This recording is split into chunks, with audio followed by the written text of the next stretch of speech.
Sumil is, doing is salvation. This one is program. And then G12 program.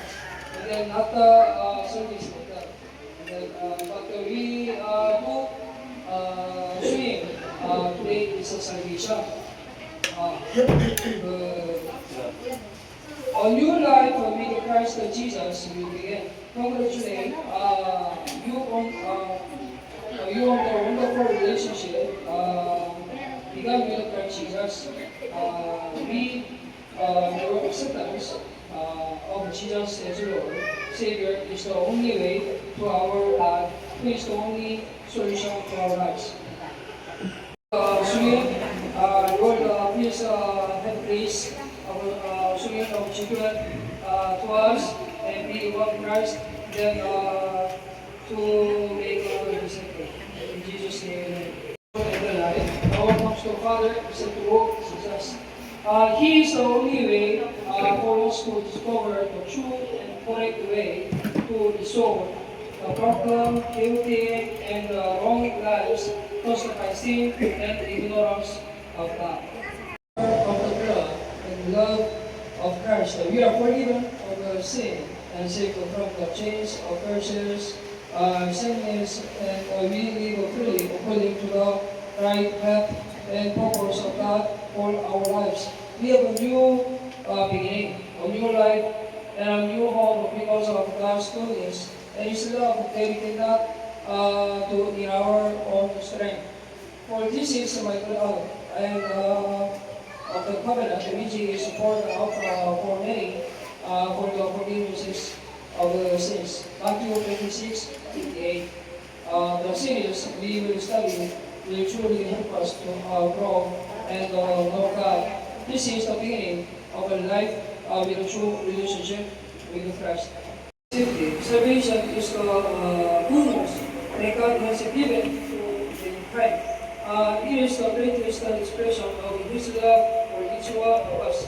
He died for us and gave His life so that we could be saved from our sinfulness. We have healing, a new life in Christ and freedom from the chains of the darkness, sin, and curse. We have been forgiven of our sins through the blood of Jesus and the undeserved grace that comes from the love of God Almighty. This also gives us the right to become His children and have eternal life.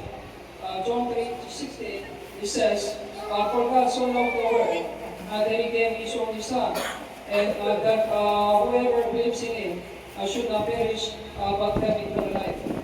Jesus as Lord and Savior, and truly deciding to be His follower is the right beginning in our relationship with our God.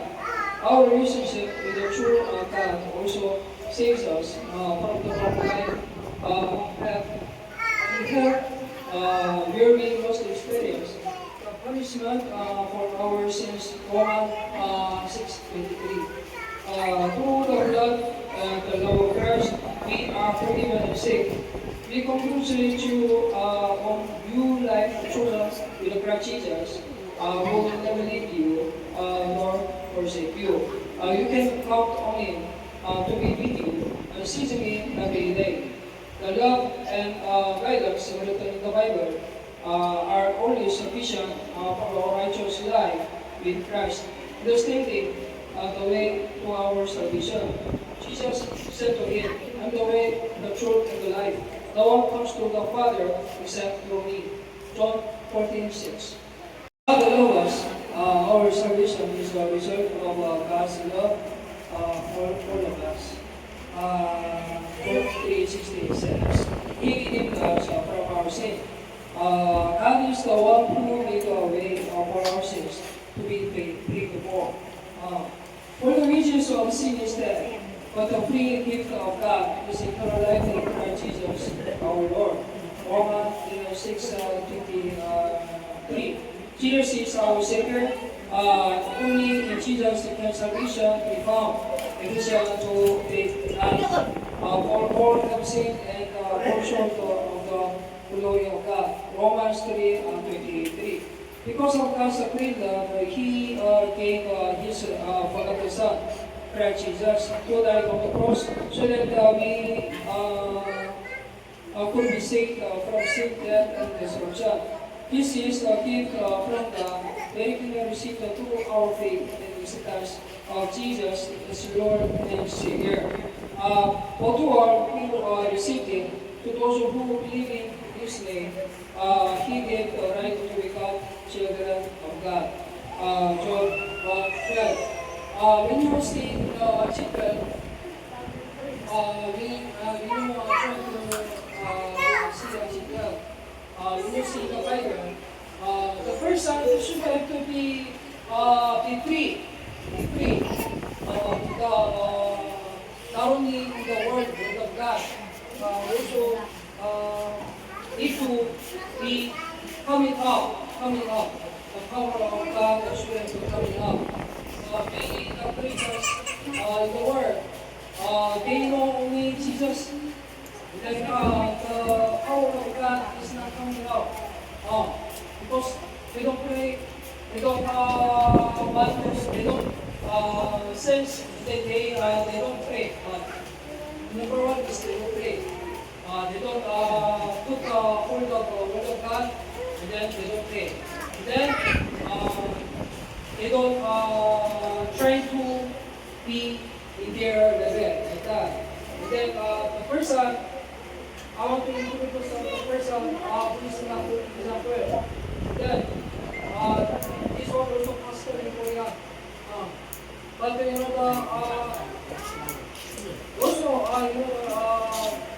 the pastors and other people can also watch TV like that. But you know the spiritual things have a time to focus to reach that level. Sometimes have to keep the watching TV and then do something the pleasure like the things in the world like that. And then have to focus to the Lord, to get to the Lord to receive the power. And then after that, the many times like that, and then if it it's okay. At this time, also keeping holy life, but sometimes watch TV is okay, but not all the time. There is a time to go out like that. And then so when you go out, you too much early like that. Too much early. Because we have to communicate with other people. If you too much early, this is happening. I have to evangelism to other people. But because if the one who looks the one the spiritually there's a many level and then trying to relate to them and then we have to protect the one. So that is why it's hard to say like that. So that is why, and then it is important, not only become holiness. So holiness is the true power of God to communicate and make disciples. The purpose is different. Many Koreans in the Korean mountain, they only want to be holy. They don't like to communicate with other secular people. They don't like to let them the disciples. They think they are best, but it's not true. Because we have to follow the word, and then we have to share the word of God, and then we have to sometimes the youth can play the Mobile Legends. Other people can play other people like also BTS, K-pop, or other like that. But we have to if we want to be friends with them, we have to know a little bit of knowledge, and then we have to communicate with them so that we can go only that time through the path to call them to the Christ like that. So it is important. Need the time to pray, go to the Lord, and then having get the power of God. After that, come down, and then when your spiritual come down, and then something, it's okay. Because that is the all purposes is sacrifice. Tayo ng Diyos. It's first, but the pastor always watching TV, and I try to pray with a one without prayer. Then 3 minutes or 5 minutes, pastor, I have a pour. And then do like that.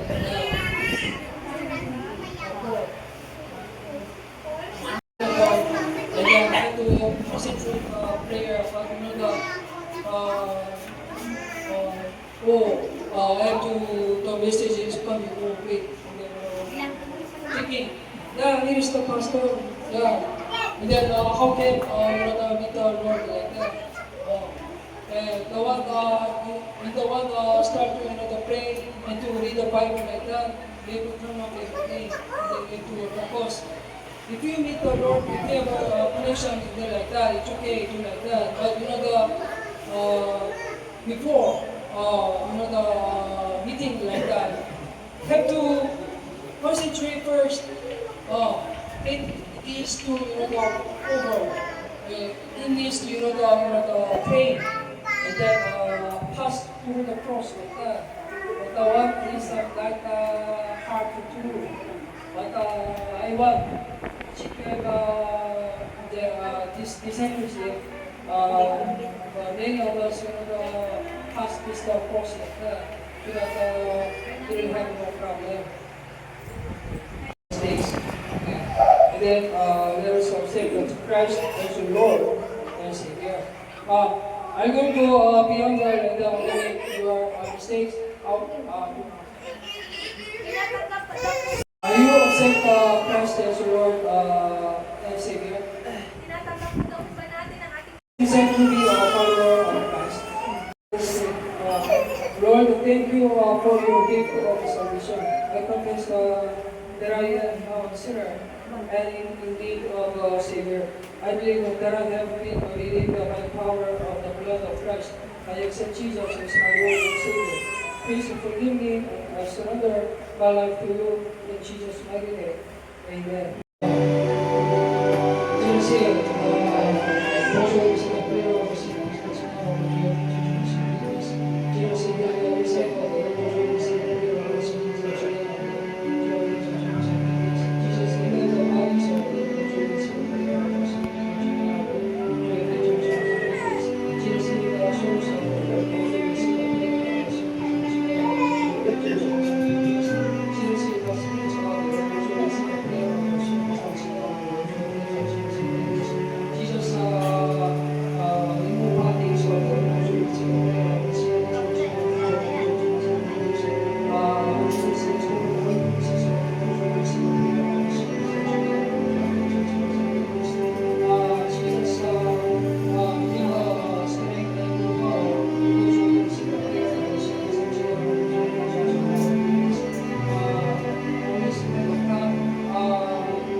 Yes, O God.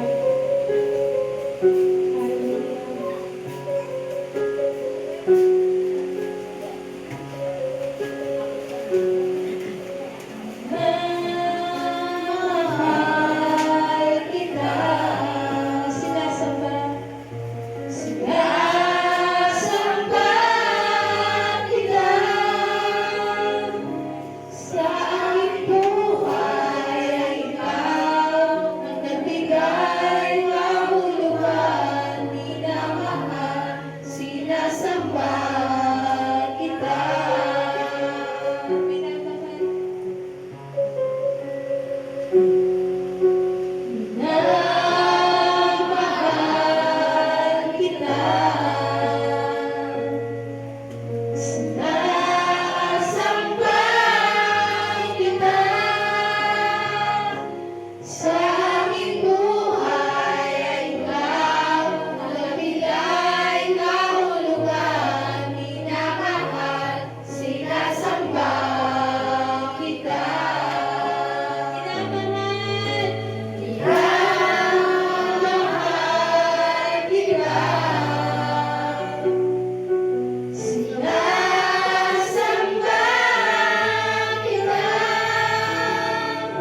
O Diyos, sa natapos na gawain. Salamat sa iyong mga salita.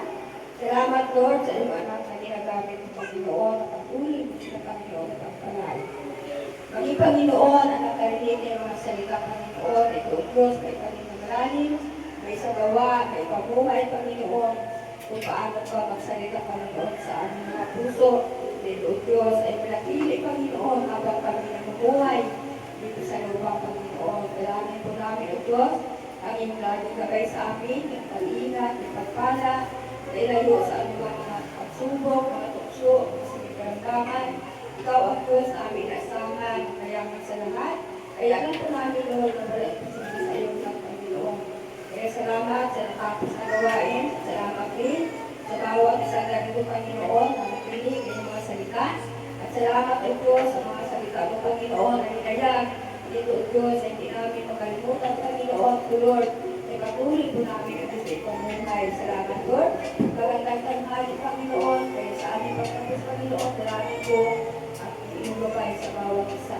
Sa iyo namin ito, Lord, pagkatiwala ang lahat sa mga hapon. Kaya salamatan ka namin sa lahat na iyong gagawin at ginawa ng Panginoon sa buhay ng bawat isa. Sa iyong papuri, salamat sa tanong pangalan ni Kristo. Sa lahat, sabi na,